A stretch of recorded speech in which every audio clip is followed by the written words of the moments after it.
Guess what time it is? It's time for small potatoes. Where we give you a naughty tease of our latest Patreon episode Be sure to subscribe. Links are in the description. on both sides of the aisle. I was a bad girl. So I've mentioned a few times in the pod that my relationship ended up sexless. And so the action that I would get would be at work. Probably made my career a little better in Right. hindsight. At the same time, it made for a very frustrated girl at home. Um, and so it became a very explosive subject matter. And again, there was constantly siblings living in our fucking apartment or house or whatever at the time. And so people got wind of this because it was a common argument. Sex Right. and money, they're terrible things to argue about, Mhm. right? Um, and so I don't know where the thinking was on the client's end, but one day one of his brothers, who was very, very handsome, messaged me and was like, "Hey, I've always wondered about your work. Is there a girl there for me?" And I was like, sure. Like we had a little paper, again, no websites. We had a paper with people's descriptions. I was like, let me get the description sheet and read you like your choices. And so Mhm. I read them off and he was like, and what about you? And I was like, well, and I read my stats and I was like, but that's not a choice. Like to me, it's just like, I'll read off the paper, but like, what are you talking about? And he was like, is it okay if I come see you? And I was like, Yeah, book me at 3. You're hot. so hot, so hot, huge penis. And he was story is not only did he come in and have a session, but we had the session of all sessions. And it was 100% because this man knew I was starving for affection Right. and was very proud of his extra, extra large penis and knew he was a handsome fella. And Right. so to him, he was like, your hero has arrived and I'm paying you. Wow. It's fucking crazy.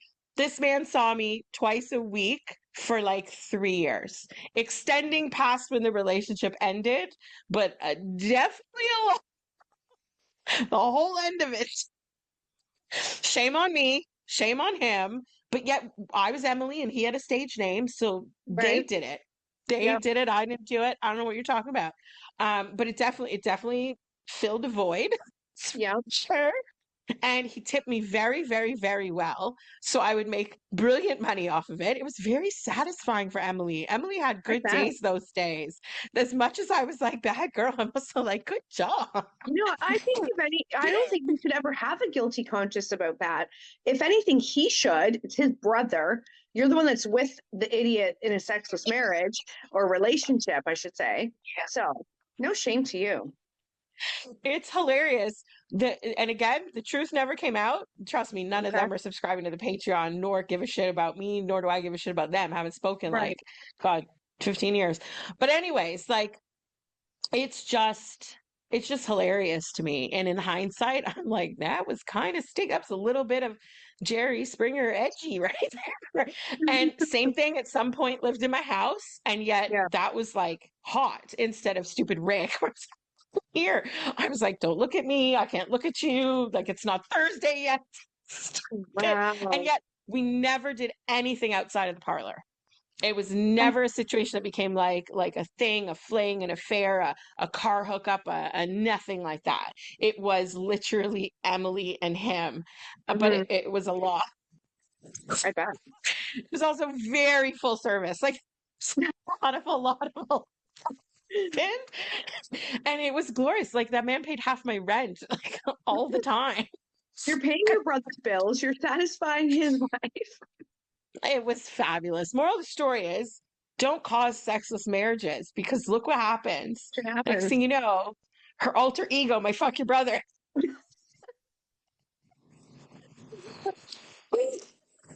Thank God for Patreon. Oh my God. We need higher tiers of membership for these stories. Mhm.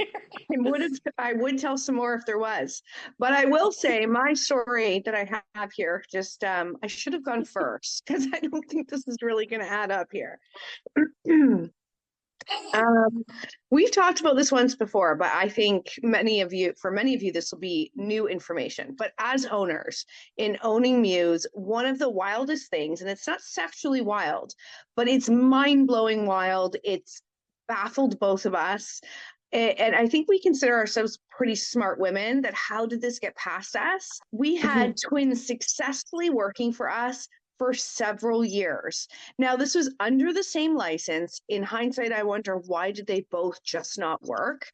Because Right. capitalize on that. Twins work at the spa. They would make tons of money. But these two worked one after the other, back and forth for years. And we had no clue until I think it was our staff that started making mention. I have a feeling there might be different people. Like one was right handed, one was left. I think there was like a mole on one, but not on the other. There was a little bit of like indicators that could something be going on. And I remember being so shocked by it. Like, there's no way I know her so well. Like, she's worked for us for years. And I remember reaching out to her. Now, she didn't work for us at this point, but I said, I just have to know. Like, this has been the rumor. And she confirmed it. She said, yes, me and my sister both worked for you guys for X number of years.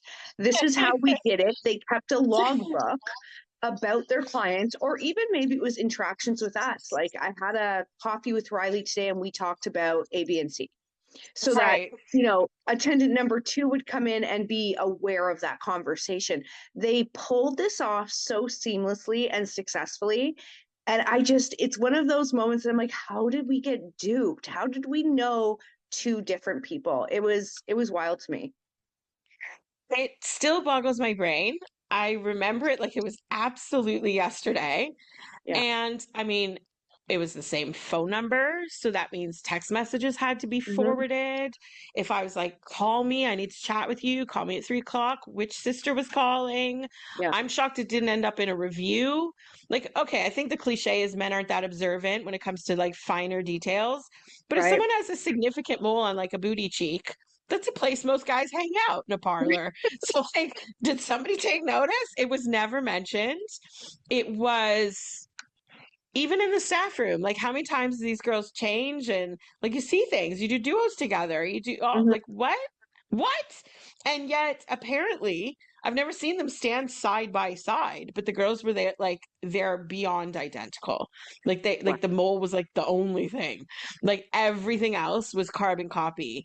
And Wow. I don't think if I saw them walking down the street, I would know which one to address. Well, and I think too, the girls did mention that neither were they were friendly, but they weren't like the social butterfly. They were there to work, and they were Yeah. clearly tag teaming on a mission here. Yeah. Um, but I do remember the girls making mention that one was a little more social than the other. So they'd almost chalk Yes. it up to like she had a good day today or she was in a bad mood. Like, but it was them dealing with the two different personalities. I mean, this could happen in any job. I get that, but it's wild. And the Um, level of communication and thought that they had to put into this, like I said, conversations, not just with us, with staff, with clients, things they did, everything. mileage with each client. Like, there was a lot at stake and they successfully pulled it off. They did. I mean, they even went through license checks. Right. Like they went through everything. It's just crazy. The more you think about it, the deeper it goes because it's those little moments in Hmm. between.